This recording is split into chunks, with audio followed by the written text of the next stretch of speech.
മാവിൻ ചോട്ടിലെ മണമുള്ള മധുരമായി മനതാരിൽ കുളിരുന്നെൻ ബാല്യം.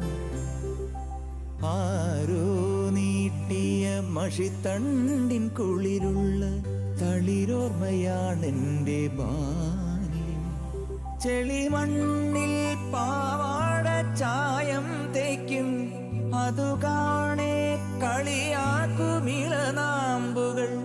കളിയാടുന്ന പാടത്തെ കതിരോർമ്മ ബാല്യം. മാവിൻ ചോട്ടിലെ മണമുള്ള മധുരമായി മനതാരിൽ കുളിരുന്നെൻ ബാല്യം.